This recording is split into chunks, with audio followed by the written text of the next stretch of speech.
வணக்க மக்களை நாம இந்த ஆரோக்கியமான பதிவில் நம்மளுடைய கண் பார்வையை கூர்மையாக வைத்துக் கொள்வதற்கும் கண்கள் சார்ந்த பலவிதமான பிரச்சனைகளை வராமல் தடுக்கிறதுக்கும் என்னென்ன மாதிரியான ஆரோக்கியமான உணவுகளை எடுத்துக்கொள்ள வேண்டும், என்னென்ன மாதிரியான வாழ்க்கை முறைகளை கடைபிடிக்க வேண்டும் அப்படின்றத பற்றி பார்க்க போகிறோம். நம் உடலில் மிக முக்கியமான உறுப்புகளில் ஒன்றானது கண்கள். கண் இல்லை அப்படின்னா நம்மளால் எந்த ஒரு வேலையுமே வழக்கமாக செய்ய முடியாது. இன்னைக்கு இருக்கக்கூடிய பலவிதமான பிரச்சனைகளில் கண்கள் சார்ந்த பிரச்சனைகள் ஏற்படுவதற்கு பலவிதமான காரணங்களும் இருக்கு. ஊட்டச்சத்து குறைபாடு, முதுமை, மரபு வழி உள்ளிட்ட பல காரணிகள் பார்வை குறைபாடு பிரச்சனைக்கு காரணமாக அமையுது. அதே போல போன்ஸ், லேப்டாப்ஸ் எல்லாம் அதிகமாக உபயோகப்படுத்துறதால மக்களுக்கு கண்கள் தொடர்பான சிக்கல்கள்லாம் அதிகரிச்சுட்டே வருது. இது இறுதியில நம்மளுடைய கண்கள்ல ஒரு பிரஷரை பில்ட் பண்ணும். அதாவது அழுத்தத்தை உண்டாக்கி கண் எரிச்சல், கண் அரிப்பு போன்ற பாதிப்புகளை ஏற்படுத்தி கண்களை பலவீனப்படுத்தும். அதை சரி செய்ய என்ன மாதிரியான உணவுகளை தினசரி நம்மளுடைய வாழ்க்கையில எடுத்துக்கொள்ள வேண்டும், என்னென்ன மாதிரியான வாழ்க்கை நடைமுறைகளை கடைபிடிப்பதன் மூலமாக கண் பார்வையை முன்னாடியே கூர்மையாக வைத்துக் கொள்ள முடியும் அப்படின்றத பத்தி ஒவ்வொன்றா தெளிவா பார்ப்போம். அதை பற்றி பார்க்குறதுக்கு முன்னாடி இந்த வீடியோக்கு மட்டும் ஒரு லைக் கொடுத்துட்டு இந்த தகவலை உங்களுக்கு தெரிஞ்சவங்களுக்கும் ஷேர் பண்ணிடுங்க. இது அவங்களுக்கும் பயனுள்ளதாக இருக்கக்கூடிய ஒரு ஆரோக்கியமான பதிவு தான். இது போன்ற அப்டேட்ஸ்கள் நீங்கள் தொடர்ந்து பார்க்குறதுக்கு நம்மளுடைய சேனலை மறக்காமல் சப்ஸ்கிரைப் பண்ணி வச்சுக்கோங்க. பக்கத்தில் இருக்கக்கூடிய பெல் பட்டனையும் கிளிக் பண்ணி ஆல் அப்படின்ற ஆப்ஷனையும் மறக்காமல் செட் பண்ணி வச்சுக்கிட்டீங்க அப்படின்னா நான் போடக்கூடிய எல்லா அப்டேட்ஸும் உங்களுக்கு நோட்டிஃபிகேஷன் அடிக்கடி வந்து சேரும். சரி வாங்க மக்களே, இப்போ வீடியோக்குள்ளே போயிடலாம். கண் பார்வை மேம்படுவதற்கு நீங்கள் பாதாம் பருப்பை உங்களுடைய உணவுகளை சேர்த்துக்கலாம். கண் ஆரோக்கியத்திற்கு நட்ஸ் வகைகள் மிகவும் நல்ல தீர்வளிக்கும். குறிப்பாக பாதாம் பருப்பு நல்ல தீர்வளிக்கும். பாதாம் பருப்புகளில் விட்டமின் சி எனும் உயிர் சத்து அதிகமாக இருக்கு. இது நோய் எதிர்ப்பு சக்தியை அதிகரிக்க செய்வதோடு கண் புரை பிரச்சனை உள்ளவர்களுக்கெல்லாம் பாதாம் கண்கள் செல் சேதத்திலிருந்து பாதுகாக்குது. குறைந்தது 10 பாதாம் நம்ம எடுத்துக்கொள்ளும் போது 2.5 கிராம் புரோட்டீன் என்று சொல்லக்கூடிய புரதத்தை இந்த ஊறவைத்த பாதாம் பருப்போ அல்லது சாதாரணமாக நம்ம எடுத்துக்கொள்ளக்கூடிய பாதாம் பருப்போ நமக்கு வழங்கும். இந்த சத்துக்கள் என்ன பண்ண முடியும்னா நம்மளுடைய கண்கள் இருக்கக்கூடிய திசுக்களை சரி செஞ்சு கண் பார்வை தொய்வடையாமல் முன்னாடியே பாதுகாக்கும். இப்போ இரும்பு சத்தை விட்டமின் சி நிறைந்திருக்கக்கூடிய உணவுகளோட நம்ம சேர்த்து இணைத்து எடுத்துக்கொள்ளும் போது அது கண்களுக்கு மிகச்சிறந்த ரத்த ஓட்டத்தை அளிக்கும். ஸோ அது போல ஒரு உணவு தான் இந்த பாதாம் பருப்பு. மேலும் பாதாம் பருப்புகள் இருக்கக்கூடிய மேங்கனீஸ் ஃப்ரீ ரேடிக்கல்ஸ் என்று சொல்லக்கூடிய தீங்கு விளைவிக்கக்கூடிய செல் பரவலை எதிர்த்து கண்களில் ஏற்படக்கூடிய வலியையும் குறைக்கும். ஊற வைத்த பாதாம் பருப்போ அல்லது வெறும் பாதாம் பருப்போ நம்ம எடுத்துக்கொள்ளும் போது அதில் இருக்கக்கூடிய பாஸ்பரஸ் நம்மளுடைய நரம்பு ஆரோக்கியத்திற்கும் மங்கலான பார்வையை சரி செய்து வலுப்படுத்துவதற்கும் சிறந்த பங்களிப்பை தரும். ஸோ இந்த அளவுக்கு நன்மை தரக்கூடிய பாதாம் பருப்பை தொடர்ந்து நீங்கள் எடுத்துக்கோங்க. குறைந்த அளவுக்கு எடுத்துக்கொள்ளும் போதே உங்களுக்கு நிறைய மருத்துவன்மைகள் கிடைக்கும். வேணும்னா நீங்கள் ஊற வைத்த பாதாம் பருப்புகளை கூட எடுத்துக்கொள்ளலாம். கண் பார்வையை மேம்படுவதற்கு நீங்கள் கேரட்டை உங்களுடைய உணவுகளை கண்டிப்பாக சேர்த்தே ஆகணும். ஏன்னா கேரட் விட்டமின் ஏ அதிகமாக கொண்டிருக்கிறதால இது ஒரு ஆரோக்கியமான கண் பார்வைக்கு தேவையான ஊட்டச்சத்து அப்படின்றதால கேரட்டை நீங்கள் உங்களுடைய உணவுகளை தொடர்ந்தும் எடுத்துக்கொள்ளலாம். கேரட்டை நீங்கள் சமைத்து சாப்பிடுவது உங்களுக்கு ஆரோக்கியம். ஸோ மருத்துவ கூற்றின்படி எந்த ஒரு உணவையுமே சமைத்து எடுத்துக்கொள்வது நல்லது. கேரட்டில் பீட்டா கரோட்டின் இருக்குது. இது விட்டமின் ஏவாக மாறும். இதை தவிர கேரட்டில் லூடின் என்ற ஆன்டி ஆக்சிடென்ட்டும் இருக்குது. பொதுவாக இந்த ஆன்டி ஆக்சிடென்ட் இருந்திருக்கக்கூடிய உணவுகள்லாம் கண்களில் இருக்கக்கூடிய மாகுலர் நிறமினுடைய அடர்த்தியை அதிகரிக்கும் அப்படின்றத நிபுணர்கள் ஆய்வுகளில் கண்டுபிடிச்சிருக்காங்க.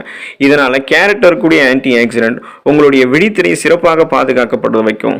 இதனால் மாகுலர் சிதைவுக்கான உங்களுடைய ஆபத்தை கேரட் குறைக்கும். கேரட்டை நீங்கள் சமைத்து சாப்பிடுவது ரொம்ப ரொம்ப ஆரோக்கியம். வேணும்னா நீங்கள் கேரட்டை சேலட்டாக கூட, ஜூஸாக கூட, அப்படியே பச்சையாக கூட எடுத்துக்கொள்ளலாம். கண் பார்வையை மேம்படுவதற்கு ஆனால் கேரட் நீங்கள் தொடர்ந்து சாப்பிடுவது நல்ல ஆரோக்கியம் தரும், கூர்மையான கண் பார்வையை கொடுக்கும். கண் பார்வை மேம்படுவதற்கு நீங்கள் பச்சை இலை காய்கறிகளை தொடர்ந்து எடுத்துக்கலாம். அதாவது கிரீன் வெஜிடபிள்ஸ் கண் பார்வை மேம்படுவதற்கு உதவிகரமாக இருக்கும். பொதுவாக பச்சை இலை காய்கறிகளில் விட்டமின் ஏ, விட்டமின் சி எனும் உயிர் சத்து, லூடின், ஃபைபர் என்று சொல்லக்கூடிய நார் சத்து, folic acid, vitamin K, magnesium, calcium, இரும்புச்சத்து மற்றும் பொட்டாசியம் போன்ற பல சத்துக்கள் நிறைந்திருக்கு. ஸோ பச்சை இலை காய்கறிகள் இருக்கக்கூடிய லூடின் மிக சிறந்த ஆக்சிஜனேற்றி.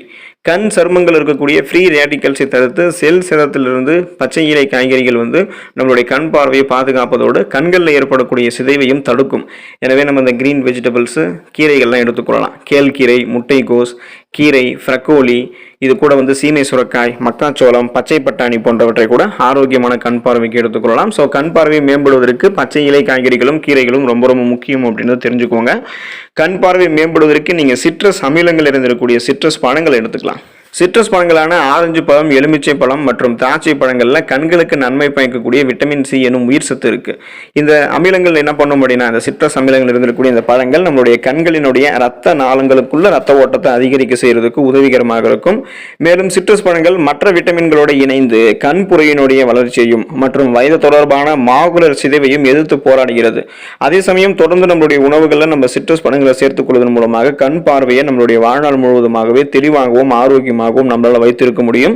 சிட்ரஸ் அமிலங்கள் நம்மளுடைய கண்ணில் ஏற்படக்கூடிய அலர்ச்சி, வீக்கம் உள்ளிட்ட பிரச்சனைகளையுமே சரி செய்யும். தொடர்ந்து சிட்ரஸ் பழங்களை நம்மளுடைய உணவுகளுக்கு அதாவது நம்ம உணவுகளை சாப்பிட்டு முடிச்சதுக்கு அப்புறம் சிட்ரஸ் பழங்களை எடுத்துக்கொள்வது நமக்கு ரொம்ப ரொம்ப ஆரோக்கியம். அப்படி எடுத்துக்கிட்டோம் அப்படின்னா கண் பார்வை கூர்மையாக இருக்கும். கண் பார்வை மேம்படுவதற்கு முழு தானியங்கள் நம்ம எடுத்துக்கொள்ளலாம். கண்களினுடைய ஆரோக்கியத்திற்கு முழு தானியங்கள் நல்லது. ஏன் அப்படின்னா இது மற்ற உணவுகளை போல கிடையாது. இது வெள்ளை அரிசி, பாஸ்தா, பதப்படுத்தப்பட்ட ரொட்டி போன்ற மற்ற வகை கார்போஹைட்ரேட்டுகளை விட லோ கிளைசமிக் இண்டெக்ஸ் கொண்டது, அதாவது குறைந்த கிளைசமிக் குறியீட்டை கொண்டது தான் இந்த முழு தானியங்கள். இது தவிர முழு தானியங்கள்ல விட்டமின் இ, ஜிங்க் மற்றும் நியாசின் எல்லாம் இருக்கு. இதன் மூலம் கண்புரை மற்றும் வயது தொடர்பான மாகுலர் டீஜெனரேஷன் ஏஎம்டியினுடைய அபாயத்தெல்லாம் நம்ம குறைச்சிக்கலாம்.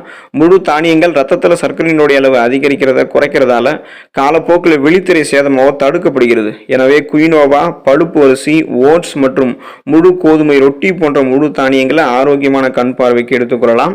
கண் பார்வை மேம்படுவதற்கு நம்ம சீ ஃபுட்ஸ், கடல் உணவுகள் எடுத்துக்கொள்ளலாம். மீன் உணவுகள்லாம் ரொம்ப ரொம்ப உதவிகரமாக இருக்கும். குறைந்தபட்சம் வாரத்திற்கு 2 முறை மீன் சாப்பிடுவது மிகவும் நல்லது. நம்ம இந்த மாதிரி குறைந்தபட்சம் 2 முறை மீன் சாப்பிடும்போது இது வயதாகும் போது கூட நம்மளுடைய கண்களில் உண்டாகக்கூடிய கண்கள் சார்ந்த பிரச்சனைகள் பாதுகாப்பதற்கு உதவிகரமாக இருக்கு, குணமும் படுத்தும். மீன்கள் இருக்கக்கூடிய ஒமேகா 3 கொழுப்பு அமிலங்கள் கண்களில் ஏற்படக்கூடிய மாகுலர் சிதைவை தடுக்கிறதுக்கு உதவிகரமாக இருக்கு. எனவே டுனா மீன், சால்மன் மீன், காணாங்கெழுத்தி மீன், நெத்திலி மீன், மத்தி மீன் போன்றவற்றை நம்ம அதிகமாக எடுத்துக்கொள்ளலாம். ஒமேகா 3 கொழுப்பு அமிலங்கள் இருக்கக்கூடிய EPA மற்றும் DHA ஆகியவை உலர் கண்கள் தொடர்பான வீக்கத்தை கட்டுப்படுத்துறதுல மிக முக்கியமான பங்கு வகிக்குது. எனவே நீங்க இந்த கடல் உணவுகள், அப்புறம் சீ ஃபுட்ஸ், இந்த மாதிரி ஃபிஷ் எல்லாம் நீங்க எடுத்துக்கொள்ளும் போது கண் பார்வை கூர்மையாக இருக்கும். கண்கள் சார்ந்த பலவிதமான பிரச்சனைகள் வராமல் தவிர்க்கப்படும். இதுக்கு நீங்க குறைந்தது வாரத்தில் 2 தடவையாவது, அதாவது 2 நாளாவது மீன்களை ஆரோக்கியமான முறையில் எடுத்துக்கொள்ளலாம். கண் பார்வை மேம்படுவதற்கு முட்டை ஒரு சிறந்த உணவாக இருக்கும். கண் பார்வைக்கு நீங்க முட்டை எடுத்துக்கொள்ளணும் அப்படின்றதுக்காக பொடிமாஸ் வடிவங்கள்லையோ ஆம்லேட், ஆஃப் ஆயில் வடிவங்கள் எடுத்துக்கொள்வதோ நமக்கு ஆரோக்கியம் கிடையாது. சில பேரெல்லாம் எக்ஸசைஸ் பண்ணிட்டதுக்கு அப்புறம் பச்சை முட்டையை அப்படியே எடுத்துக்குவாங்க. அதெல்லாமே நோய் தொற்றுகளை, இன்ஃபெக்ஷன்ஸ் தான் ஏற்படுத்துமே தவிர ஆரோக்கிய நன்மைகளை கொடுக்காது. ஸோ பிறகு முட்டையை நம்ம எப்படி சாப்பிட்றது ஆரோக்கியம் அப்படின்னு கேட்டிங்கன்னா, நீராவியில் வேக வைத்த அவித்த முட்டைகளை எடுத்துக்கொள்வது தான் நமக்கு ரொம்ப ரொம்ப ஆரோக்கியம். காலை உணவாக இருந்தாலும் மதிய உணவாக இருந்தாலும் சரி, அப்பப்போ அது கூட ஒரு வேக வைத்த முட்டையை நம்ம எடுத்துக்கொள்ளும் போது நம்மளுடைய கண் ஆரோக்கியத்திற்கு முட்டை சிறந்த உணவாக விளங்கும். முட்டையில் அடங்கியிருக்கக்கூடிய விட்டமின் ஏ, லூடின், ஜியாக்சாந்தின் மற்றும் ஜிங்க் சத்து ஆகியவை கண் ஆரோக்கியத்தை பாதுகாக்குது. முட்டையினுடைய வெள்ளை கருவில் இருக்கக்கூடிய புரோட்டீன் என்று சொல்லக்கூடிய அந்த புரதத்தை போலவே முட்டையினுடைய மஞ்சள் கருவில் இருக்கக்கூடிய கோலோஜன் கண்களுக்கு கீழே இருக்கக்கூடிய சுருக்கங்களை தடுக்கிறதுக்கு உதவிகரமாக இருக்கும். அதாவது கண்களுக்கு கீழே இருக்கக்கூடிய சுருக்கங்களையும் கண் கருவளையங்கள், பிளாக் செல்ஸஸ் எல்லாம் ரிமூவ் பண்ணும். குறிப்பாக இறந்த செல்கள் எல்லாத்தையுமே உங்களுக்கு நீக்கி கண்களுக்கு ஆரோக்கியத்தை கொடுக்கக்கூடியதாக முட்டை விளங்குகிறது. ஸோ அதனால முட்டையையும் நீங்க பாதுகாக்கப்பட்ட ஆரோக்கியமான சூழலில் வேக வைத்த முட்டையா எடுத்துக்கொள்ளும் போது கண் பார்வை உங்களுக்கு மேம்படும். நம்ம உடல்ல மிக முக்கியமான உறுப்புகள் கண்களாக இருக்குங்க இல்லையா? ஸோ அதனால நமக்கு மங்கலான பார்வை, கண்களிலிருந்து நீர் வடிதல் அல்லது நாள்பட்ட தலைவலி, இது போன்ற கண்கள் சார்ந்த பலவிதமான பிரச்சனைகள் நமக்கு முன்னாடியே அறிகுறியாக இருக்கு அப்படின்னா உடனடியாக நம்ம மருத்துவரை அணுகி என்ன பிரச்சனை இருக்கு அப்படின்றத பார்த்து சரி பண்ணிடணும். கண் சம்பந்தப்பட்ட பிரச்சனைகளை ஆரம்ப கட்டத்திலேயே நம்ம சரி செய்யாம விட்டுட்டோம் அப்படின்னா அதை நம்ம ஆரம்ப கட்டத்தில் கவனிக்க விடலாம் அப்படின்னா நாளடைவில் அது கண் பார்வையை நமக்கு பாதிக்க செய்யக்கூடிய அளவுக்கு நமக்கு கொண்டு போய் விட்டுரும். அந்த ப்ராப்ளம் பெருசாயிடும். ஸோ அதனால இந்த ப்ராப்ளம் உங்களுக்கு இருக்கும் பொழுது நீங்க உடனே மருத்துவரை அணுகி அதை சரி பண்ணிக்கிறது ரொம்ப ரொம்ப நல்லது. குறிப்பா இந்த மாதிரி ப்ராப்ளம் எல்லாம் வரக்கூடாதுன்னு நினைக்கிறவங்களும், கண்கள் சார்ந்த பலவிதமான பிரச்சனைகளை குணப்படுத்திக் கொள்ள வேண்டும் என்று நினைக்கிறவங்களும் இந்த மாதிரி கண்களுக்கு அதிகமாக ஊட்டச்சத்து அளிக்கக்கூடிய உணவுகளை சாப்பிடுங்க. ஒரு நாளைக்கு போதுமான நேரம் உறங்குங்க. ஒரு நாளைக்கு போதுமான நேரம் தண்ணீர் குடிங்க. வெளியில போகும்போது பாதுகாப்பு அம்சங்களை மேற்கொண்டதுக்கு அப்புறம் கண்களில் எரிச்சல் ஏற்படாத வண்ணம் பாதுகாத்து கொண்டு நீங்க வெளியே போகணும். ஸோ இந்த மாதிரி வாழ்க்கை நடைமுறைகளையும் உணவுகளையும் சாப்பிடும்போது கண் பார்வை உங்களுக்கு கூர்மையாக இருக்கும். முன்னாடியே கண்கள் சார்ந்த பிரச்சனைகள் எதுவும் வராம தடுத்து நலமோடு வாழலாம். அப்படி கண்கள் சார்ந்த பிரச்சனைகள் ஏற்பட்டிருந்தாலும் அதை குணப்படுத்தி கொண்டு நலமோடு வாழலாம். அடுத்த ஆரோக்கியமான பதிவில் மறக்காம சந்திப்போம். நன்றி மக்களே.